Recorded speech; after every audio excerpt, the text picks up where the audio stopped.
Pessoal, vamos falar sobre a situação na Ucrânia, o que mudou lá nas últimas horas e principalmente da tragédia em Kremenchuk, onde um míssil russo, na verdade foram dois mísseis russos, atingiram um shopping center aberto, cheio de civis, um absurdo completo, mais um crime de guerra hediondo dos russos nessa invasão, né? Bom, eu vou falar muito rapidamente como é que está a situação aqui na frente de batalha, porque não houve nenhuma grande mudança e a gente deve entrar diretamente nesses aspectos aí, né? Bom, então novamente aqui em Kharkiv também não teve nenhuma diferença, teve algum bombardeio desses últimos dias, mas nada significativo. Aqui em Izium, os ucranianos continuam avançando em direção a Izium, tentando fazer uma contraofensiva aqui. Existem reportes de ucranianos também nessa região de floresta aqui próximo a Izium. O principal foco das ações russas foi nessa frente de batalha. Aqui eles estão querendo, a todo custo, fechar essa linha de comunicação entre Lysychansk e Bakhmut. Aqui está indicando nesse triângulo vermelho aqui que uma parte dessa via já estaria sob controle russo, mas a gente tem informação dos ucranianos de que não, isso aqui houve batalhas aqui mesmo, mas que os russos não têm ainda o domínio dessa via aqui, né? Eles estão batalhando, evidentemente, você pode ver que aqui é o principal foco das forças russas, né? Também houve, claro, vários ataques aqui em Lysychansk, que eles estão vindo aqui do sul, batalhando aqui na fábrica de gelatina ainda. E no resto da linha de frente não teve nenhuma grande alteração, algumas batalhas aqui em Zaporizhia, também em Kherson, mas por hora não teve nada de grande alteração, né? O que aconteceu ontem de mais significativo foi justamente aqui em Kremenchuk, uma cidade no centro da Ucrânia que não está participando diretamente das frentes de batalha, dos apoios para essa batalha, e os russos mandaram dois mísseis em um shopping center aberto em pleno horário de expediente. Estima-se que tinham 1000 pessoas ali dentro. É lógico, a maior parte conseguiu sair, mas é um absurdo isso daí, não tem nenhuma instalação militar sequer próxima ali, não tem nada que pudesse ser um alvo militar legítimo nessa região. Ou seja, isso aí mostra realmente só o desespero dos russos, porque eles sabem que não estão conseguindo avançar nada, não estão conseguindo estrategicamente ganhar nada nessa guerra. A única expectativa que eles têm é terrorismo, né? Causar terrorismo, é matar gente indiscriminadamente para tentar forçar um acordo de cessar-fogo, né? Bom, os números são terríveis, parece que a gente tem já confirmado 18 mortos, 21 pessoas desaparecidas, mas eles, na verdade, não sabem nem como contar direito, porque com incêndios desse tamanho, né, você fica até... A maior parte dos mortos fica totalmente irreconhecível, você pode até não conseguir nem identificar a pessoa pelos mortos. Mais do que isso, dependendo do calor do incêndio, um corpo pode evaporar totalmente, você não fica nem com vestígios daquele corpo na região. Enfim, realmente uma tragédia absurda, algo que não tem nenhuma justificativa de ponto de vista algum, esse ataque russo aqui nesse shopping center na Ucrânia. No centro da Ucrânia, uma região que não tem nada a ver com frente de batalha, com parte de batalha principal, não tinha depósito de armamento, não tinha depósito de nada ali. Os russos, de propósito, miraram um alvo civil para causar mortes civis, né? Isso, lógico, repercutiu muito, evidentemente que isso é um crime contra a humanidade, isso é mais uma etapa do genocídio russo, mais um absurdo perpetrado pelo Putin. Então, realmente, assim, não tem como classificar de outra forma esse negócio, é um absurdo realmente, né?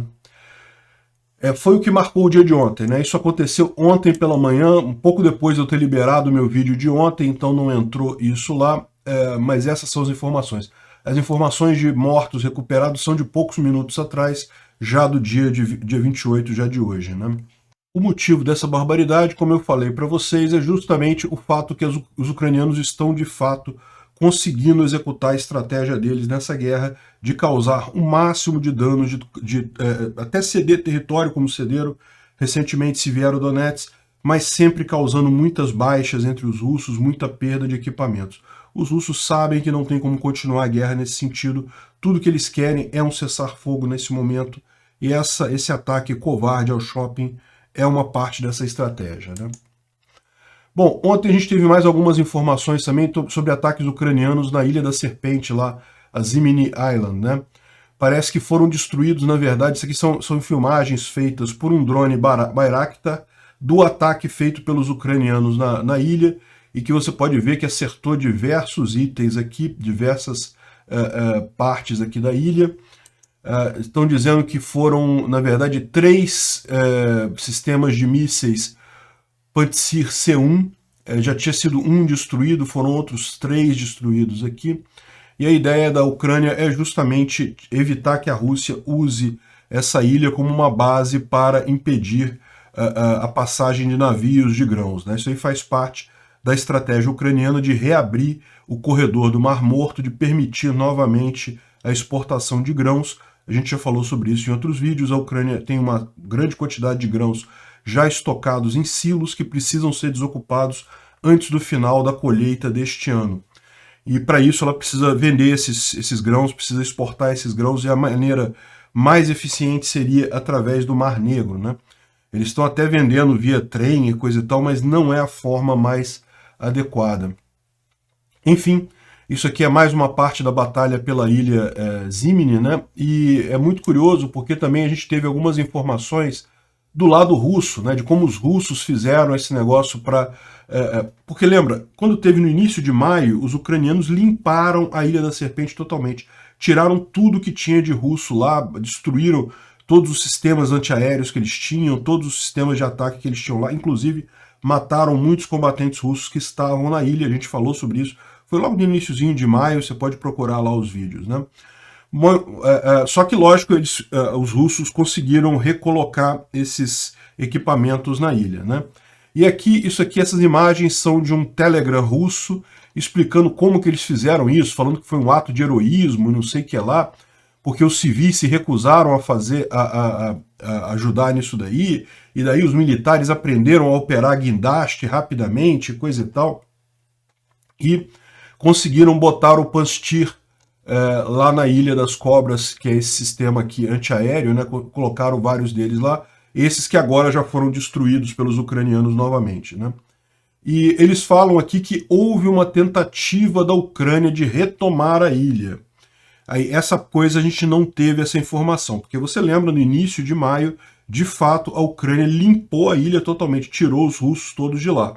Pode ser que realmente tenha havido uma tentativa ucraniana de retomar a ilha, mas se teve, foi sem sucesso, os russos conseguiram colocar de novo equipamento, e agora a Ucrânia está limpando de novo a ilha. Vamos ver se dessa vez eles conseguem manter essa ilha segura, né, para os ucranianos, né? Que a ideia justamente é estabelecer esse corredor aqui para chegar até Odessa.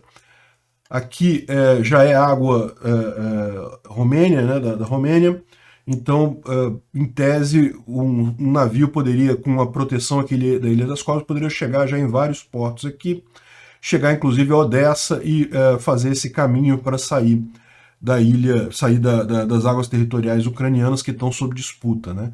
E sem precisar recorrer às águas internacionais aqui, onde certamente poderia também ser alvo de forças russas.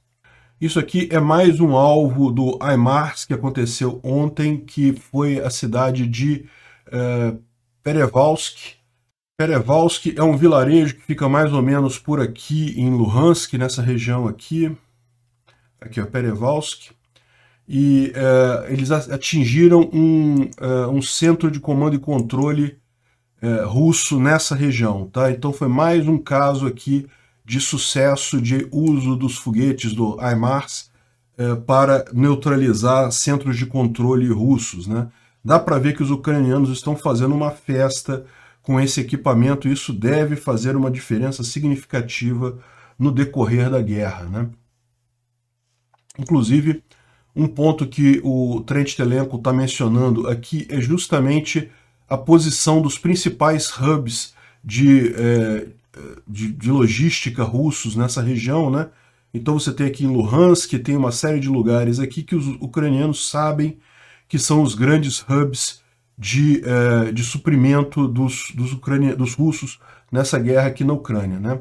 lógico, com exceção de Belgorod, que Belgorod está no território russo, e que com isso está fora do alcance do HIMARS, pelo acordo dos ucranianos com os americanos. Esse sistema não pode ser usado para atingir alvos na Rússia, mas todos esses outros aqui são alvos legítimos que estão dentro de território ucraniano e que certamente os ucranianos vão fazer um bom uso disso daqui, né?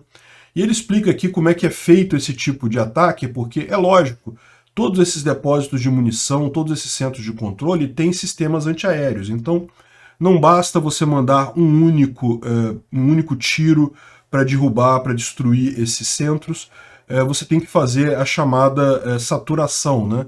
Eles já têm sistemas antiaéreos, mas você manda tantos foguetes, tantos tiros, que o sistema antiaéreo acaba não conseguindo pegar todos, e aí alguns deles acabam passando e atingindo o objetivo. Todos aqueles ataques que a gente viu nos últimos dias, inclusive esse daqui, né? Ataques sobre postos de comando e controle, sobre depósitos de munição, todos eles têm que ser feitos com certo planejamento, não é uma coisa rápida de fazer, não é meramente sair atirando em cada ponto que eles já sabem que tem ali, eles têm que planejar, têm que entender exatamente quantos sistemas antiaéreos tem na região e coisa e tal para fazer o planejamento adequado e conseguir atingir. Mas o fato é que estão conseguindo avançar com isso e destruir esses centros de controle e munição russos na região aqui da Ucrânia, né? A tendência, à medida que tiverem mais armas desse tipo em poder dos ucranianos, no final das contas vai ficar realmente mais complicado para os russos manter isso daí, né? E por outro lado, os Estados Unidos também vão fornecer sistemas antiaéreos melhores para a Ucrânia. Como a gente falou ontem, os NASAMS, que são sistemas que, por exemplo, são usados para a proteção da Casa Branca, lá da residência norte-americana, lá nos Estados Unidos, devem ser enviados para a Ucrânia.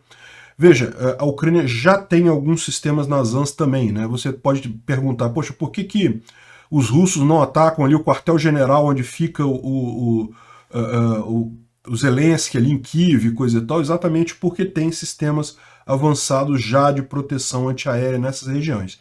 A questão toda é que esses sistemas eles têm uma área de cobertura pequena. Então a Ucrânia tendo acesso a mais armas desse tipo, ela vai poder proteger áreas maiores, vai poder proteger objetivos importantes militarmente e também do ponto de vista civil, né, com mais efetividade lá na Ucrânia. Então, excelente notícia esse tipo de arma. Como a gente já falou isso no vídeo de ontem, mas é importante ressaltar que isso está realmente já confirmado, devem chegar em pouco tempo esses sistemas. Outra coisa curiosa que a gente ficou sabendo ontem foi havia uma vaquinha, mais uma, tá? Já teve uma vaquinha que foi feita na Lituânia para comprar Bayraktar para os ucranianos e teve o mesmo resultado disso daqui. Dessa vez foi os próprios ucranianos fazendo uma vaquinha chamada The People's Bayraktar, o Bayraktar do povo, né? E conseguiram dinheiro para comprar 3 Bayraktars para o exército ucraniano. Se não me engano, está na faixa de 5 milhões de dólares um drone desse. Conseguiram então 15 milhões, uma coisa muito boa. Só que o que aconteceu? De novo, a Baykar, que é a fabricante do Bayraktar, né? Ela disse que, olha só, que não vai aceitar, que ela vai mandar de graça os 3 drones para o exército ucraniano e pede para as pessoas doarem o dinheiro para causas humanitárias e para ajuda ucraniana em geral. Então isso é a segunda vez que a Bayraktar faz isso, que a fabricante do drone Bayraktar faz isso. E eu até imagino, né, porque na verdade eles tiveram uma propaganda enorme desse drone na guerra para eles, isso foi uma coisa excelente, né, realmente ganharam muita relevância como fabricante de armas, e lógico também pela questão humanitária, pela questão de realmente entender da importância dessa guerra, da importância da vitória da Ucrânia sobre a Rússia nessa guerra, né? Então é bacana, parece que já foram enviados os Bayraktars, não vai aceitar o pagamento e pediu para o pessoal doar dinheiro para outras frentes, né? Excelente isso. Bom, a gente tem que falar nisso, né? Enfim, os russos já estão dizendo, já estão começando a criar narrativas sobre o incêndio lá em Kremenchuk, né?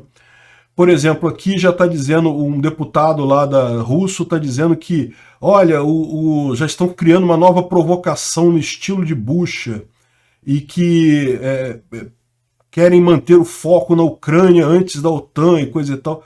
Olha que absurdo esse tipo de coisa. O cara tentando dizer que não, que é uma negação, que eles estão fazendo isso com eles mesmos. Aí agora já tem outras pessoas dizendo que não, que foi a Rússia mesmo que jogou o míssil, mas na verdade jogou num depósito de munição que tinha próximo, e o depósito de munição que incendiou o shopping, no caso. Enfim, os russos já criaram um monte de narrativas sobre esse assunto, né? E é curioso ver, porque isso dá a oportunidade de a gente entender também um aspecto que eu sempre falo aqui, que é a questão da desinformação russa, né? A desinformação russa você vê acontecendo aqui debaixo dos nossos olhos. Eu, todo dia, removo um monte de comentários aqui nos meus vídeos, porque eu não vou aceitar robô russo comentando nos meus vídeos. E veja como é que funciona isso. Os russos, eles não estão interessados em esclarecer nada. Eles querem criar inúmeras versões da coisa para tentar, na cabeça das pessoas, diminuir a importância da coisa, dar a coisa como não certa, né?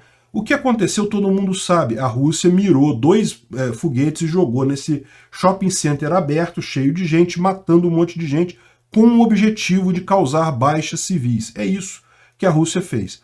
Aí agora vem as narrativas, né? Não que foi a Ucrânia que fez, que criou uma provocação, não atingiu um depósito de munição do lado, foi a Rússia mesmo, mas atingiu um depósito de munição do lado. Repara que eles não se preocupam nem em criar uma história consistente, não interessa. Para contra-informação, eles geram um monte de coisa contrária, e não interessa mesmo se a pessoa acredita ou não, só interessa criar narrativas diferentes. Foi a mesma coisa com o negócio de laboratórios de armas químicas, não tinha lógica nenhuma aquilo lá, que pássaros levando patogênicos e laboratórios criando arma química e coisa e tal, e um monte de informação desencontrada que não tinha lógica nenhuma, e que eles foram colocando esse tipo de coisa. Por quê? Porque a ideia deles é justamente criar uma nuvem de incerteza sobre o que está acontecendo, né? Enfim, mais uma vez aqui a desinformação russa agindo. Isso é sinal que esse negócio aqui eles perceberam que fizeram merda, que isso aqui vai gerar uma comoção muito grande contra eles, né? Ontem, inclusive, o presidente da OAB, né, da Associação de Advogados lá da Rússia, o Dmitry Talantov, falou na rede social que o absurdo de Kremenchuk, que absurdo é isso, e lógico foi preso, né, lá na Rússia. Isso é o outro lado deles, né? Eles, meu amigo, não tem esse negócio de simplesmente silenciar as pessoas, não. Eles prendem, usam violência, quiçá matam pessoas que falam contra o regime absurdo, genocida do Putin, né? Bom, de qualquer forma, está tendo agora o encontro da OTAN, né, lá na Espanha, em Madrid. Esse encontro está cheio de expectativas. O Zelensky espera obter muito apoio do pessoal da OTAN, e a gente sabe que vai ter, já teve várias conversas prévias, várias coisas já prometidas de antemão, mas parece que o ponto alto disso daí é justamente a entrada da Suécia e da Finlândia. E a gente ontem teve uma notícia de que a Suécia iniciou o procedimento para extradição de ativistas do PKK, que é o partido de oposição à Turquia, que pediram asilo político na Suécia, e que esse seria o principal entrave da Turquia à entrada dos dois países na comunidade, na OTAN, né? Então, a Turquia tinha colocado isso como entrave, mas, como eu falei para vocês, isso seria negociado, sairia de alguma forma, seria negociado de alguma forma, e aparentemente é isso que a gente vai ver. Ainda não temos a confirmação oficial. Se acontecer essa confirmação, vai acontecer durante esse encontro lá na Espanha, mas eu, particularmente, eu pessoalmente estou esperançoso de já anunciarem a entrada da Suécia e da Finlândia na OTAN. Vai ser mais um golpe aí no Putin, mais uma notícia ruim para ele, mais um caso de isolamento completo. E muita gente aponta a questão de que a OTAN está crescendo, mas também os BRICS. Olha só, o Irã quer entrar nos BRICS, a Argentina quer entrar nos BRICS, isso daí vai ajudar a Rússia, está todo mundo alinhado com a Rússia, coisa e tal, mas tem um porém muito grande nessa história do BRICS. O BRICS é um acordo econômico comercial. Aliás, o BRICS nem chega a ser um acordo entre as partes, é um fórum de discussão da onde podem surgir acordos. Ele próprio não tem, só tem o Banco dos BRICS, mas não tem acordos específicos entre os países do BRICS, não tem obrigações específicas ali. Então, é muito diferente, tanto de uma comunidade europeia quanto de uma OTAN. Não tem nada de acordo militar nos BRICS. Nada, nada, nada, e nem pode ter. Porque você sabe, a China e a Índia são grandes inimigos. Estão correntemente, neste momento, brigando uma guerra ali na região do Himalaia, lá na região da Cordilheira do Himalaia. Há pouco tempo atrás a gente noticiou brigas, mortes e coisa e tal ali entre a Índia e a China. Então nem teria como haver uma integração militar dos BRICS. É muito diferente da OTAN, né? E enquanto o pessoal fala assim, ah, não, mas os BRICS atendem a não sei quantos milhões de pessoas no mundo e coisa e tal, enquanto a OTAN atende só um pedacinho. De novo, estão olhando a coisa pelo lado errado. A OTAN é uma aliança militar. Os BRICS é um centro de conversa, não é nem uma aliança comercial. É um lugar para conversar. E, mais do que isso, se você olhar em termos de PIB, a OTAN ganha do BRIC fácil, né? Enfim, é uma besteira isso daqui. BRICS não vai a lugar nenhum, eu acho que já passou da hora do Brasil sair dessa palhaçada, não trouxe nada de bom. Lembra, foi um acordo que foi trazido por quem? Pela Dilma e pelo Lula. Não tem nada de bom que vem desse pessoal. Já passou da hora do Brasil sair, vazar desse tipo de ligação ruim que ele tem aí com esse pessoal, né? Ainda mais com a entrada de Irã, Argentina. Putz. E bom, não é só no resto do mundo que a Rússia está alienando as pessoas, né? Até dentro da Ucrânia, como eu falei para vocês, antes dessa invasão da Rússia, da Ucrânia pela Rússia, haviam pessoas na Ucrânia favoráveis à Rússia, haviam partidos favoráveis a uma integração maior com a Rússia, havia quem apoiasse a Rússia dentro da Ucrânia. Hoje em dia não existe mais. Odessa era uma das cidades que era mais pró-Rússia dentro da Ucrânia, e hoje em dia você vê as pessoas tampando nomes de ruas em russo porque não aceitam de forma alguma ligação com a Rússia, né? O Putin conseguiu fazer a pior merda que ele poderia com essa invasão. Perdeu totalmente o poder de convencimento que ele tinha em troca de nada, porque na força ele não vai conseguir nada lá na Ucrânia, né? Esse artigo aqui é justamente escrito por um ucraniano que mora em Odessa e falando sobre esse sentimento, como havia um sentimento de ligação com a Rússia até em Odessa, antes dessa guerra, mas que hoje em dia isso desapareceu. Você não encontra mais uma pessoa na Ucrânia que seja favorável à ligação com a Rússia de qualquer jeito, né? Fala algumas estatísticas aqui, e inclusive coisas como entrar na OTAN, que tinha muita gente na Ucrânia que era contrária a entrar na OTAN ou entrar na comunidade europeia. Hoje em dia não tem mais isso, é tudo unanimidade. 70% dos ucranianos querem entrar para a OTAN, 90% querem entrar para a comunidade europeia. Acabou. O Putin conseguiu estragar, dar um tiro no próprio pé, na própria política, né? E, lógico, os horrores que essa guerra está levando para os ucranianos deixam claro o porquê, né? Coisas como esse ataque ao shopping center em Kremenchuk, que não tem lógica nenhuma, só para matar civis, evidentemente que só aumenta a raiva dos ucranianos contra os russos, né? Mas não só isso, mesmo nas cidades, porque muita gente fala assim, ah não, mas se o Zelensky saísse e deixasse a Rússia tomar conta... Não, nas cidades que a Rússia toma conta, a fome impera. Isso não é de hoje, não. Aquelas regiões separatistas lá de Luhansk e Donetsk, elas tiveram uma regressão de décadas em termos econômicos, justamente por serem controladas por gangues de mafiosos russos ali.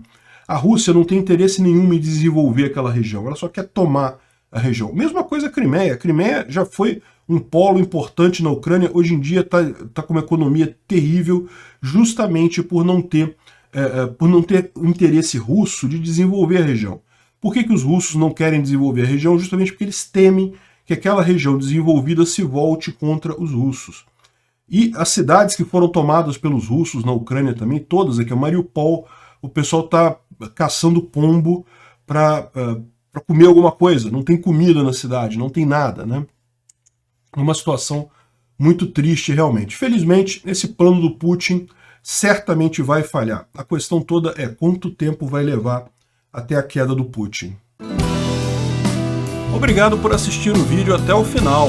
Além de curtir, compartilhar e se inscrever no canal, considere se tornar patrocinador com valores a partir de R$ 1,99. Clique no botão Seja Membro abaixo para saber as condições e vantagens de patrocinar o canal. Mais informações sobre o nosso projeto, visite nossos sites indicados na tela.